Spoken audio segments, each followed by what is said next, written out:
विधानसभेच्या निवडणुकीनंतर त्याच्या अगोदरही आपण अजित पर्व म्हणून पक्षासमोर एक दादांचा विश्वास महाराष्ट्राच्या जनतेसमोर ठेवला। विधानसभेच्या निवडणुका झाल्या, खऱ्या अर्थाने महाराष्ट्राच्या जनतेने दादांच्या नेतृत्वावर विश्वास ठेवला आणि आज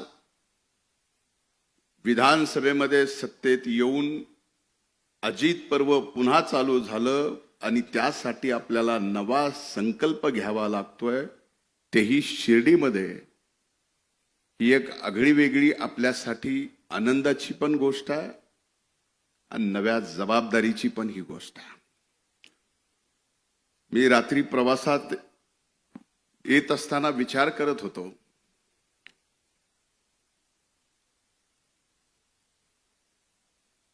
की शिर्डीच्या या बाबांच्या पवित्र भूमीमध्ये ज्यांनी शिकवण श्रद्धा आणि सबुरीची दिली आहे,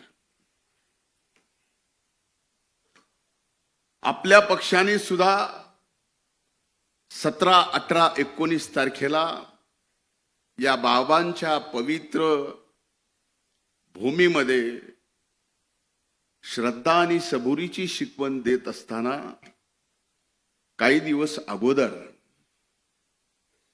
भारतीय जनता पार्टीने सुद्धा त्यांचं राज्याचं अधिवेशन याच साईबाबांच्या पवित्र भूमीत ठेवलं। तिथं सुद्धा बाबांची तीच शिकवण होती, श्रद्धा आणि सबुरी। सांगायचा मुद्दा एवढाच आहे, महायुतीत सत्तेत आपण आहेत, सत्तेतल्या 2 पक्षांनी शिर्डीमध्ये बाबांच्या या पवित्र भूमीत जिथं श्रद्धा आणि सबुरी शिकवली जाते, तिथं सत्तेत आल्यानंतर पक्षावर निश्चिम श्रद्धा ठेवावी लागते आणि पक्षाच्या नेतृत्वात विश्वास ठेवून सबुरीची शिकवण सुद्धा अंगी घ्यावी लागते। कदाचित हेच कारण असू शकतं म्हणून या शिर्डीच्या बाबांच्या दरबारात आज राष्ट्रवादी काँग्रेस पार्टीचं अजित पर्व एक नवसंकल्प आपल्याला हाती घेण्यासाठी या शिबिरात बोलवलेला। खरं तर मी अनेकदा दादांच्या बाबतीमध्ये, पक्षाच्या विचारांच्या बाबतीमध्ये मी बोलत आलेलो आहे।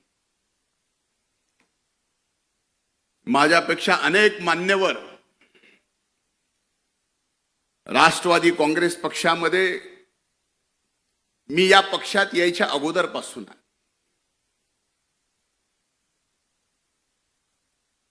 2012 पासून दादांच्या हाताला म्हणावं का बोटाला म्हणावं, बोटालाच धरून राष्ट्रवादी काँग्रेस पार्टीच्या दादांच्या पाठीमागे निघालो। त्यावेळेस भारतीय जनता पार्टीचा मी विधान परिषदेचा आमदार होतो।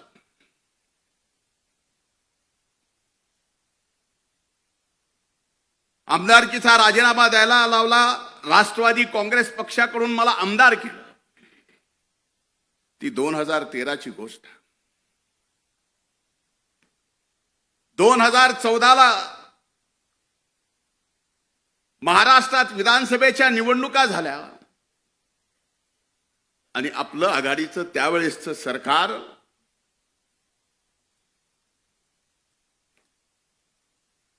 फार फरकाने पडलं आणि त्यावेळेसच्या भारतीय जनता पार्टीच्या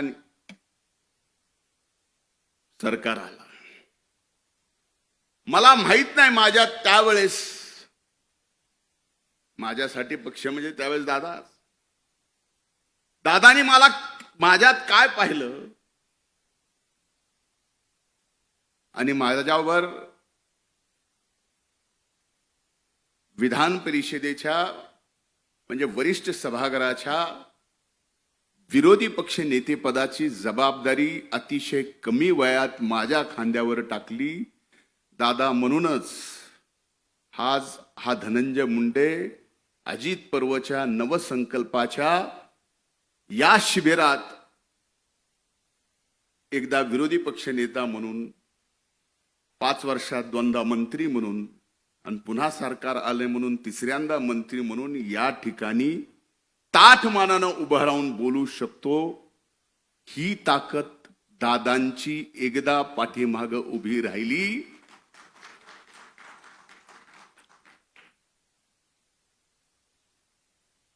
आता सूरज बोलत बोलत म्हणला की 1-1.5 महिना झालं टीव्हीवर मी म्हणण्यापेक्षा जिल्हा मी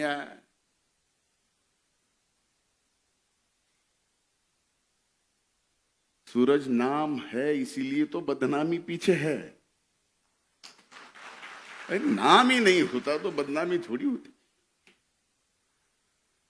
पण एक निश्चित सांगतो, आदरणीय तटकरे साहेब साक्षीदार आहेत. वारंवार मला त्यांनी शिकवून, एखाद्याला मोल्ड करतो ना तसं करायचा प्रयत्न त्यांनी केला. 2014ला विरोधी पक्ष नेते पदाची जबाबदारी घेतल्यानंतर 2019 पर्यंत तटकरे साहेबांना आठवत असेल, तुम्ही अध्यक्ष होतात, मी विरोधी पक्ष नेता होतो, दादा आपले नेते होते. 1 नाही 2 नाही 3 नाही तर 4 वेळेस तशा पडत्यात काळात पक्षाच्या हल्लाबोल यात्रेपासून, परिवर्तन यात्रेपासून, शिवस्वराज्य यात्रेपासून 4 यात्रा सत्ता नसताना महाराष्ट्रातल्या सामान्य माणसाचे प्रश्न आणि त्या प्रश्नावर आवाज उठून आपण 19च्या निवडणुकीला लढलोत. भलेही तेवढं मोठं यश आलं नाही, पण 14 पेक्षा चांगले आमदार या ठिकाणी निवडून आले. हे मात्र निश्चित राष्ट्रवादी काँग्रेस पक्षाच्या त्या काळातील कष्ट घेणाऱ्या प्रत्येक सहकार्याचा, हे मान्य करायला पाहिजे. आता 19 नंतरचा पुढचा काळ तसा सांगणं कितपत योग्य आहे, पण सांगितला गेला पाहिजे. का सांगितला गेला पाहिजे? अगदी पहाटेच्या शपथविधीच्या बाबतीत, त्याला पहाट म्हणत नाहीत असं दादा नेहमी म्हणतात,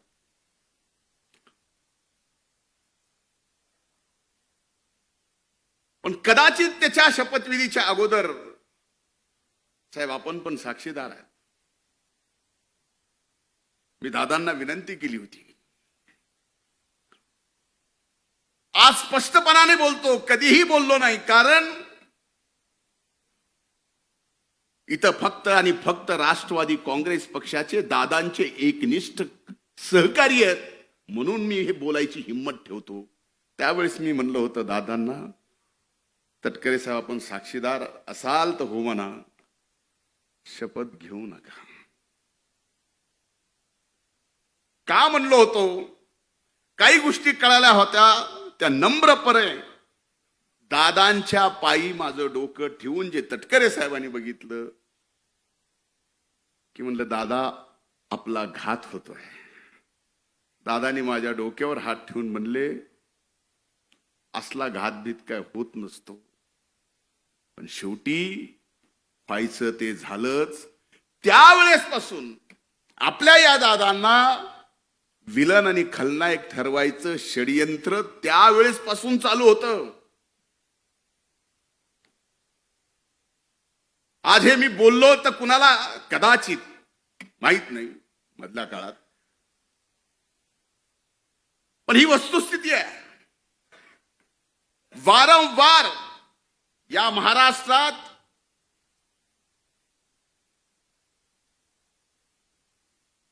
आदरणीय पवार साहेबांच्या नंतर महाराष्ट्रात राष्ट्रवादी काँग्रेस पक्ष प्रामाणिकपणानं पुढे आणण्यासाठी आणि तो पक्ष पुढे आणण्यासाठी नाही तर ती ताकद म्हणून आणि ती ताकद महाराष्ट्रात सत्तेत म्हणून आणायचा प्रयत्न जर इमानदारीनं कुणी केला असेल तर आदरणीय दादानी केला, हे नम्रपणानं मला या ठिकाणी आपल्या सर्वांच्या समोर सांगावंसं वाटतं.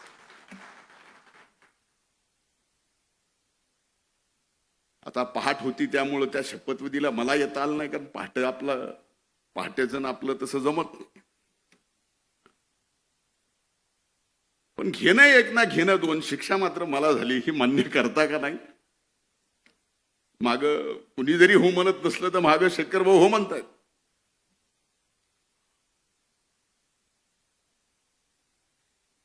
त्यानंतर ज्या वेळेस सर्व राष्ट्रवादी काँग्रेस पक्षाच्या मान्यवर नेत्यांनी ठरवलं की आता आपल्याला भारतीय जनता पार्टी सोबत युती करावी लागते, दादानी तो निर्णय घेतला आणि आपण सर्वजण दादांच्या पाठीमागे खंबीरपणानं उभं राहिलो. आणि आज खऱ्या अर्थानं अनेक वर्षापासून असा विश्वास एकट्या दादावर असता तर एकट्या राष्ट्रवादी काँग्रेस पक्षाने या महाराष्ट्रात सत्ता दादांच्या नेतृत्वाखाली आणली असती. पण वारंवार दादाच्या चांगल्या कामाला खलनायक ठरवायचं काम करण्यात आलं, त्याचमुळे हे घडलं नाही. लोकसभेची निवडणूक झाली. लोकसभेच्या निवडणुकीत दारुण पराभव झाला. मला अनेक जण त्या राष्ट्रवादी पक्षाचे जुने जाणते नेते येऊन म्हणतात,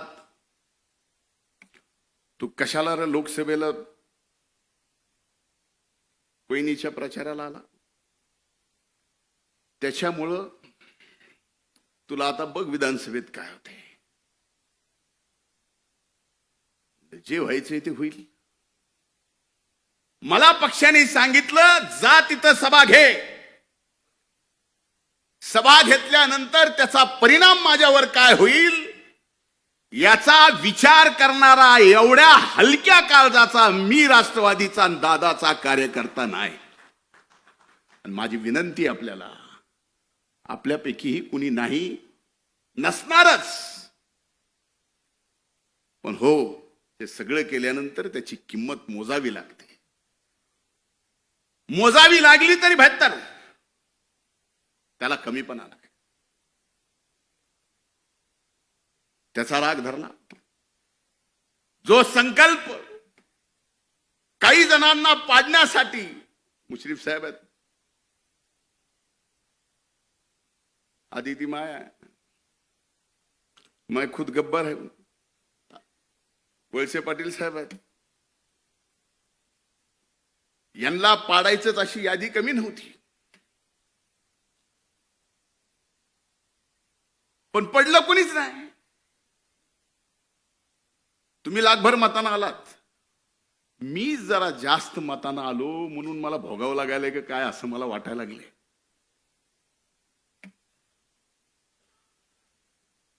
पण ही वस्तुस्थिती आहे. काही जणांनी आता खरं खरं उघडं पडलंय.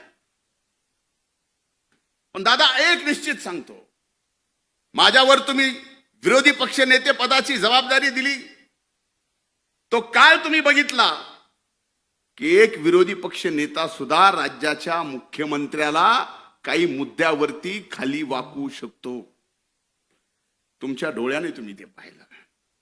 सामाजिक न्याय मंत्री पद दिलं, मी म्हणत नाही की तो माझ्यावर अन्याय होता, तोही मी न्याय म्हणून स्वीकारला आणि एवढे चांगले निर्णय घेतले की शेवटी तुम्ही मला म्हणायला लागलात की अरे हे सामाजिक न्याय विभाग जास्त पळवू नको, कारण ते विभाग जास्त पळाला की सरकारला सुद्धा त्या स्पीडनं पळवावं लागतं. इकडे 1,00,000-2 लाखाचा एखादी योजना विद्यार्थ्यांना काढली की इकडे अनेक विभागाच्या त्या योजना त्या विभागाला काढाव्या लागायच्या. अरे ज्या जातीपातीवरती गावाची नावं होती, ती महाराष्ट्रातली जातीपातीची गावाची नावं बदलण्याचं काम सुद्धा दादा तुमच्या नेतृत्वाखाली तुमच्या एका कार्यकर्त्याला सामाजिक न्याय मंत्रीपद दिल्यानंतर हे करता आलं. कृषी मंत्र्याची जबाबदारी दिली कोकाटे साहेब. फार चांगलं खातं आहे काम करायला, विभाग फार चांगला आहे. आपण सकाळी चांगलं काम करतो, खरंच चांगलं काम. आपण जिम्मेदारी दिली दादा, 1 रुपयात या देशात 1 रुपयात पहिलं राज्य आहे, ज्या राज्यात पहिलं राज्य आहे महाराष्ट्र, ज्या राज्यात 1 रुपयामध्ये पीक विमा योजना आणली. आज त्या पीक विम्याच्या बाबतीमध्ये सभागृहात दादा तुमच्या सगळ्यांच्या समोर पीक विम्याच्या बाबतीत आरोप झाले की ज्या 1 रुपयाच्या पीक विम्यामध्ये 11,000 कोटी रुपये पीक विमा कंपनीला या महाराष्ट्राच्या शेतकऱ्याला द्यावे लागले. हे रेकॉर्डवर आहे, मी सांगत नाही, पण तरी आरोप होतात, अनेक गोष्टीचे आरोप होतात. चिंता ही नाही की आरोप विरोधातले करतात, चिंता ही आहे दादा नवसंकल्प करताना की आरोप महायुतीतले करतात. चिंता तो इस बात की है. आज धनंजय, आज मी गटलोय म्हणून मला, उद्या अनेक जण आहेत ते गटलेत म्हणून त्याला, पण पक्ष म्हणून आमच्या सारख्याला दादा काही नको. आम्ही इथं सगळेच कुणाशीही लढू, कुणाशीही खेटू, परवा नाही. तुम्हाला माहिती आहे, आपल्यापैकी अनेक जणांना माहिती आहे, त्या स्वर्गीय मुंडे साहेबांच्या विरोधात कुणी बोलायला आणि लढायला त्यावेळेस तयार नव्हतं. दादा फक्त तुम्ही माझ्या मागे होतात म्हणून त्या परळी वैद्यनाथ मतदारसंघात 14ला हरलो असून 19ला दादा पक्ष सत्तेत आला नाही, पण परळी विधानसभा मतदारसंघ कधी कुणी विचार केला नव्हता राष्ट्रवादी काँग्रेस पक्षाच्या घड्याळावर निवडून येईल. दादा आणून दाखव. बळ दिल्यानंतर आणि आपल्या मागे नेता आहे हे बघितल्यानंतर अनेक जण एव्हरेस्ट सारखा डोंगर सुद्धा चढून तिथं आपल्या पक्षाचा झेंडा लावू शकतात. हे एक उदाहरण द्यायचं म्हणून मी परळीचं दिलंय. समजू नका की मी काय दिवे लावलेत ते, असं बिलकुल नाही. वस्तुस्थिती आहे. अनेक गोष्टी सांगितल्या पाहिजे. आज एकीकडं ह्या सगळ्या परिस्थितीमध्ये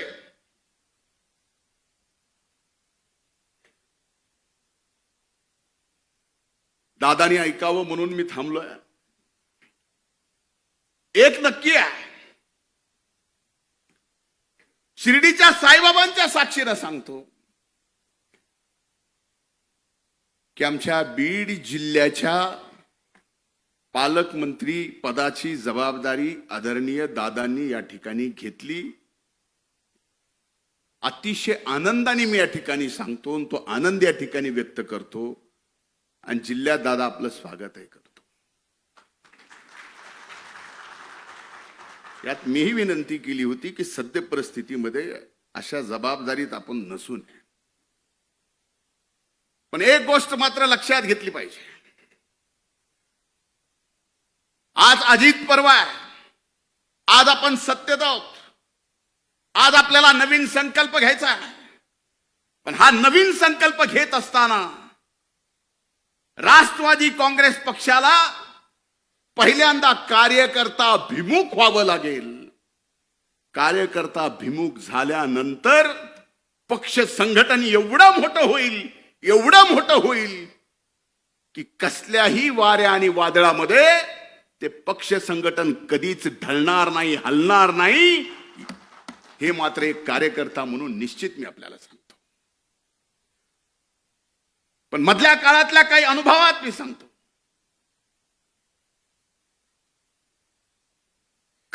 पक्षामध्ये पक्षाची जबाबदारी घेऊन काम करणारा प्रामाणिकपणाने अनेक वर्षापासून, त्यालाच विचारून सगळ्या गोष्टी होत्यात.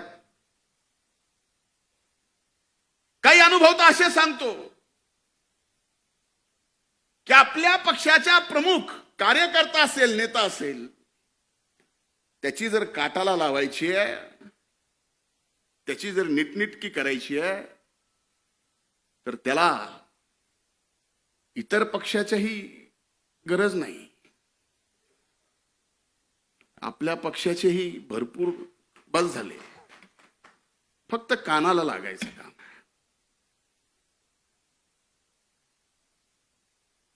यानी काय होणार आहे?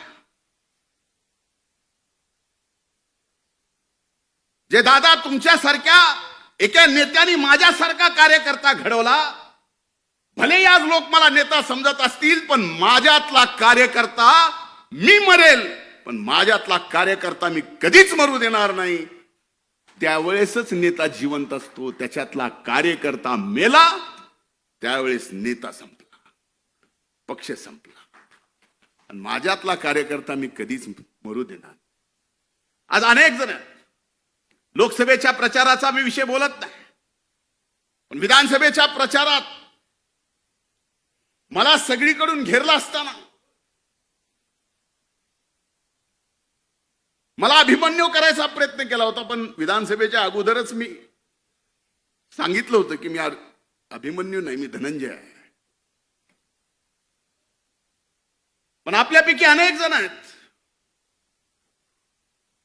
की हे काम करत असताना सुद्धा आपल्या सगळ्यांच्या प्रचाराला मी इमानदारीनं आलो. आणि जेवढं कठोर ज्या पद्धतीनं बोलायचं, कोकाटे साहेब आपणही इथं आहात, अनेक जण आहेत. बाबासाहेब पाटील फॉर्म भरायच्या दिवसात लामटे साहेबांच्या गेलो. अगदी उद्या मतदान आहे, आदल्या दिवशी इथं विजयराजे पंडित साहेब असतील, त्यांच्यासाठी गाव टू गाव फिरलो. मी माझ्या मतदारसंघात फक्त 5 गावात गेलो होतो. मग ह्या अशा काम करणारा, फक्त नावाला नेता पण काम करणारा माझ्यासारखा कार्यकर्ता ज्या वेळेस कुठल्या तरी एका कारणाने फक्त मला टार्गेट करायचंय, त्याला कारण काय हे आपल्याला माहिती आहे. मुद्दा मला कितीही टार्गेट करू द्या, मुद्दा मला कितीही बदनाम करू द्या, पण दादा आता फार महत्वाची जबाबदारी आमच्या मातीची म्हणजे बीड जिल्ह्याची तुमच्यावर आली आहे. तुम्ही आता जिल्ह्याचे पालकमंत्री आहात. सगळ्यात अगोदर लोकसभेमध्ये जे सामाजिक सलोखा बीड जिल्ह्याचा नाही, मराठवाड्याचा नाही, महाराष्ट्रातला बिघडला होता, तो सामाजिक सलोखा पुन्हा बीड जिल्ह्यामध्ये नाही तर अख्ख्या मराठवाड्यात बिघडलाय. आज आपण या ठिकाणी शिवशाहू फुले आंबेडकरांच्या विचारांनी भारतीय जनता पार्टी सोबत महायुतीमध्ये आहेत. भारतीय जनता पार्टीला सुद्धा शाहू फुले आंबेडकरांच्या विचाराचा काही अडचण नाही, त्यांनी सुद्धा आपल्याला घेतलंय. पण एक गोष्ट विचारली पाहिजे की उभ्या महाराष्ट्रामध्ये किती ओपनच्या जाग्यावर किती ओबीसीचे माणसं नोकरी करतात, कोण कर्मचारी, कोण ड्रायव्हर आहे, कोण शिपाई आहे, कोण अधिकारी आहे. याच्यावरती जर उघड आकृती बंद जर जाहीर होऊ लागला आणि त्याच्या चर्चा मात्र सबंध महाराष्ट्रात होऊ लागल्या, तर खरंच का आपण शिवशाहू फुले आंबेडकरांच्या विचाराचे आहोत असे प्रश्न आम्हाला विचारले जातात. पावला पावलावर प्रश्न आमचे विचारले जातात. याच्यापेक्षा तुम्हाला दादा माहिती आहे, प्रशासन तुमच्या हातून जेवढं मजबूत होतो तेवढं कुणाच्याच नाही. कधीतरी तुम्ही सुद्धा अगदी वरिष्ठ प्रशासनाच्या सर्वांना विचारा की हे जे चाललंय हे बरोबर आहे. यानी या महाराष्ट्रातला सामाजिक सलोखा व्यवस्थित राहणार आहे. यामुळे शिवशाहू फुले आंबेडकरांचा विचार घेऊ एकमेव आपला पक्ष जो इमानदारीनं निष्ठेनं यांच्या निष्ठेचं काम जे आपण हाती घेतलंय ते करतोय, ते खरंच पुढे आपण घेऊन जाणार आहोत का? कदाचित या गोष्टी माझ्या तुम्हाला मिनिटासाठी लागतील, पण लागू द्या. मैं आईना हूं, आईना दिखाऊंगा जो. पण ही वस्तुस्थिती आहे. कसं तरी लोकसभेच्या निवडणुकीनंतर सामाजिक सलोखा या महाराष्ट्रात विधानसभेच्या निवडणुकीनंतर बदलला, पण पुन्हा कुठलं तरी कारण काढायचं. हो, बीड जिल्ह्यामध्ये मस्साजोगचे आमचे सरपंच संतोष देशमुख यांची निर्गुण हत्या झाली. ज्यांनी केली ती गुन्हेगार, त्या कृत्याचं कुणीही समर्थन करू शकत नाही. आणि ज्यांनी केले असेल त्यांना फासावर लटकवलंच पाहिजे. आज प्रत्येक जाती धर्मात 5-10% गुन्हेगार आहेतच. कुणी उठून सांगावं की हो माझी अशी जात आहे, हो असा माझा धर्म, एकही गुन्हेगार सापडणार नाही. सांगावं.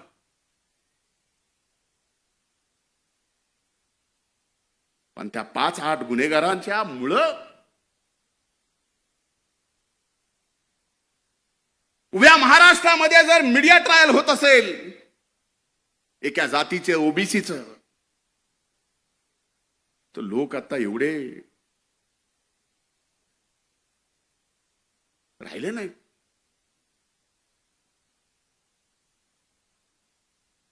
बीडचा बिहार,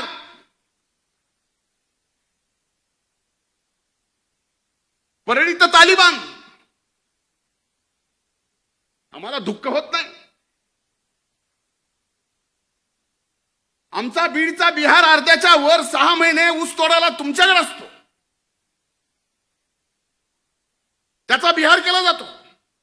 आणि कुणी महायुतीतल्या आपल्या पक्षातल्या लोकांनी परळीला तालिबान केले जातं, जे परळी 12 ज्योतिर्लिंगापैकी पंचम स्थान असणारं, 5वं स्थान असणारं परळी वैद्यनाथाचं ज्योतिर्लिंग आहे. दादा, काही दिवसानं शिवरात्री आहे. लाखो भाविक या देशातले तिथं दर्शनाला येतात. अशा मीडिया ट्रायलनी, अशा सगळ्या एका गावाला, एका जिल्ह्याला बदनाम करून अशा जर गोष्टी होत असतील, ह्याच्यातलं नुकसान कुणाचं आहे? भले आम्ही राजकारणात राहू नाही, संपू, पण पिढ्याना पिढ्या पुढच्या तुम्हा मला कधीच विसरणार नाहीत. ही काय करून ठेवते. माझी हात जोडून त्या बाबतीतली विनंती आहे. अरे आमच्यासारखे माणसं लढणारे, मला माहिती आहे दादा, कुठल्या कुठल्या प्रसंगात, माझ्या वाईट प्रसंगात या पक्षाने माझ्या मागे उभं राहिले. मी ते कधीच विसरू शकत नाही, मरेपर्यंत विसरू शकत नाही. मेल्यानंतर माझी अग्नी दिली तर त्या अग्नीतला धूर सुद्धा तुमच्या उपकाराची परतफेड करू शकत नाही दादा, मला माहिती आहे. असे प्रसंग कुणावर आले नाहीत. आणि असे प्रसंग कुणावर आले तर आमच्यासारखे कार्यकर्ते सुद्धा कुठं थांबले नाहीत. कुणी अंगावर आलं तर आम्ही सुद्धा आमच्या नेत्यासाठी शिंगावर घ्यायचं कमी केलं नाही. आत्ताच्याच प्रसंगात एक गोष्ट तुमच्या सगळ्याच्या समोर आली की मी मुंबऱ्याला नजीब मुल्ल्याच्या प्रचाराला का आलो, म्हणून ते सगळं चाललंय. ह्या सगळ्या गोष्टीचा विचार होणं आवश्यक आहे. आमच्या सारख्यानं एक लहान मतदारसंघ ज्यावेळेस पक्षासाठी बांधला, लहान, ज्या गावामध्ये दादा तुमच्या हाताला हात धरून तुमच्या सोबत आलो, त्यावेळेस त्या गावात आम्ही ज्यावेळेस दगड खाल्ले, 5 वर्ष लागू दिले नाही, तुमचा फोटो लावून त्या गावात ग्रामपंचायत राष्ट्रवादी काँग्रेस पक्षाची आणली. का? मागं बघितलं की आम्हाला लक्षात यायचं दादा आहेत. बस कधी कधी आमच्या सारख्याला आता वाटायला लागले मागं बघितल्यावर कोण आहे, आम्हीच दचकाय लागलो. पण आता ही वेळ नाही. सांगायचा हेतू एवढाच आहे, मी आपल्यापेक्षा अनुभवाने प्रचंड लहान आहे. कधी कुणाला वाटतं मी सिरियस नाही. चुका काढायच्याच ठरल्या, टीकाकार व्हायचंच ठरलं तर माझ्यासारखं टीकाकार कुणीच होऊ शकत नाही. प्रत्येकाच्या अंगी आहे, माझ्या असू शकतात. पण आज जर दादांच्या अथक परिश्रमातून, आपल्या सर्व मान्यवराच्या अथक परिश्रमातून पुन्हा महायुतीत आपण सत्तेत आलो असोल आणि आपल्याला जर नवसंकल्प हाती घ्यायचा असेल तर कार्यकर्त्याला ताकद देताना त्या कार्यकर्त्यावर तेवढाच विश्वास सुद्धा ठेवला पाहिजे जेवढा विश्वास आमच्या नेत्यावर. अविश्वासाने मजबूत संघटन उभं राहू शकत नाही, राहू शकत. आणि एकदा का विश्वास टाकला, मी आपल्याला सांगतो, तुमच्यासाठी आपल्यासाठी अजित पर्व हे आत्ता चालू झालेलं असेल. आम्ही अनेक वर्षापासून स्वप्न पाहतोय. जसा दादांच्या सोबत आलोय तसा नवसंकल्प आपण काय घेऊन जातोय. माझ्या दृष्टीने आपण पक्ष महाराष्ट्रात मजबूत करणार, नोंदणी करोडाची करणार. ती कशी काय हे सगळं आपल्याला माहिती आहे. पण आजची राजकीय परिस्थिती पाहिली आणि येणाऱ्या 5 वर्षानंतर आपण जर येणाऱ्या 5 वर्षाच्या राजकीय परिस्थितीचा आजपासून अंदाज बांधायला लागलो तर हो, नक्कीच या महाराष्ट्रात दादांच्या नेतृत्वाखाली हा राष्ट्रवादी काँग्रेस पक्ष 1 नंबरचा पक्ष होऊ शकतो. माझं आज हे बोलणं कदाचित तुम्हाला काही पण बोलायला असं वाटतं, होऊ शकतो. आणि त्याची पहिली परीक्षा काय, आता आदरणीय मुश्रीफ साहेबांनी सांगितलं, पावसाळ्याच्या आत महानगरपालिका, नगरपालिका, पंचायत समिती, जिल्हा परिषदेच्या निवडणुका आहेत. पक्ष कधी आमदारकी खासदारकीसाठी कुठल्याच कमी पडला नाही. पण आज पक्षाच्या वतीनं मी आपल्याला सांगतो की या नगरपालिकेच्या, महानगरपालिकेच्या, पंचायत समितीच्या, जिल्हा परिषदेच्या तुमच्या निवडणुकीला सुद्धा हा पक्ष कुठंच कसाच कसल्याच अर्थानं कमी पडणार नाही. पण आपल्याला जिंकायचंय, हा नवसंकल्प आहे पहिला. आणि ह्याच्यात आपली ताकद दिसली तर पुढे बघा सर्व गोष्टी. मला इशारा आला, इशारा एक ही जन मुझे दे सकता है, मतलब मैं समझ सकता हूं. देने वाले तो बहुत देते, लेकिन समझने वाले को समझना तो चाहिए. बहुत वक्त बाद की माफी चाहता हूं. घड्याळ तेच, वेळ नव्हे. त्यामुळे माझी आज या अजित पर्वाच्या नवसंकल्प शिबिरामध्ये मला बोलायला परवानगी दिली त्याबद्दल पक्षाचे मी हृदयपूर्वक आभार. आणि दादा, एक शब्द देतो पक्षासाठी, मी एक निष्ठावंत कार्यकर्ता आहे. माझी जडणघडण कार्यकर्त्यातून झालेली आहे. उद्या तुम्ही माझ्यासारख्यावर पौंडेचेरीचा जरी जबाबदारी दिली ना, तरी तिथं जाऊन पूर्ण वेळ काम करायची तयारी माझ्यासारख्याची आहे. त्याच्या बाबतीत काही म्हणजे मी काही जरी म्हणत असलो तर ही वस्तुस्थिती, कारण हे मी डोळ्यात डोळे घालून आपल्या पक्षाच्या सर्वांच्या समोर बोलतोय. आणि ही जबाबदारी आपण सगळ्यांनी घेतली पाहिजे. मी उदाहरणानं म्हणजे 2 मिनिट हसावं म्हणून, पण आपल्या जे शक्तीस्थळ आहेत ते आणखीन मजबूत करायची वेळ आहे. हेच खरा अजित पर्व आहे. हेच खरा नवीन संकल्प आहे. खूप खूप धन्यवाद. जय हिंद, जय महाराष्ट्र, जय राष्ट्रवादी.